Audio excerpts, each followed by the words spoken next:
Okay, so this is Chapter 2, Hardware, Section 8, Storing Data, Bits and Bytes by Jacqueline Knapchuk. Bits. While using a computer, your computer is internally representing all of its data using binary digits, and binary digits are represented as ones and zeros, and that's represented in the picture below. The ones and zeros are referred to as bits, and on their own, their meaning is very minimal. It's not until they're combined with each other that they contain a lot of use, and they can either be represented as 1 or 0, yes or no, on or off.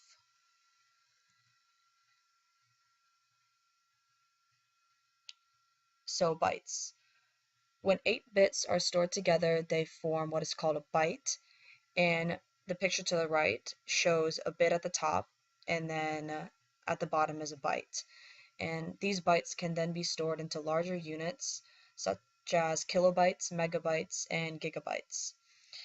Bytes are the base of all functions of a computer, and some bytes can represent number and letters, while others represent the color of a pixel that appears on your screen. And standards, they are the meaning given to each bit and byte, and this is the way in which computers are allowed to communicate with each other.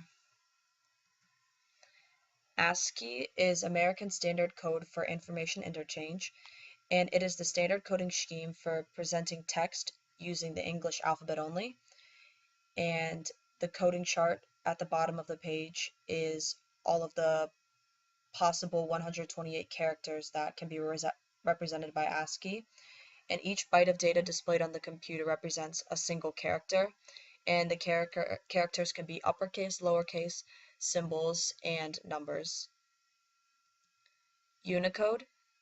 It's the more modern coding scheme that has fixed some of the previous issues with ASCII, and it uses 4 bytes per character, which allows for thousands of new characters to be used. And the non-English alphabets like Hebrew and Arabic can now be represented using Unicode, and the image to the right shows all the possible combinations in Unicode. And Windows Vista, Windows 7, and Mac OS X all use Unicode instead of ASCII.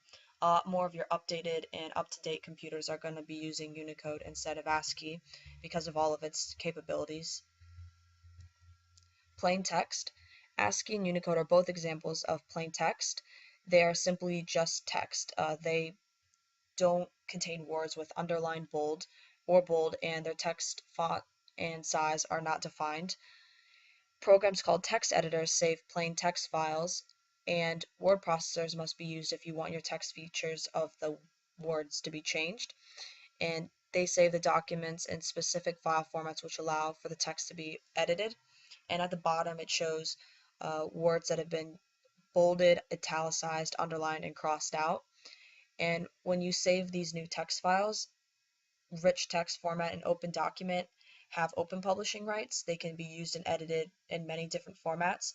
But on the other hand, Microsoft has proprietary over all of its documents, and formatting is different. Graphics standards. So computer graphics are also represented using bits and bytes. All of the images on your computers can be either seen as a BMP, JPEG, and PNG are all the formats that they can be saved as. And then each pixel in an image generally uses about 3 bytes of storage on your computer, and 1 byte to represent the amount of each of these colors in the image. And the colors are green, red, and blue. These are the sources I used for my music clip, all of my images, and the online textbook where I got a lot of my information from.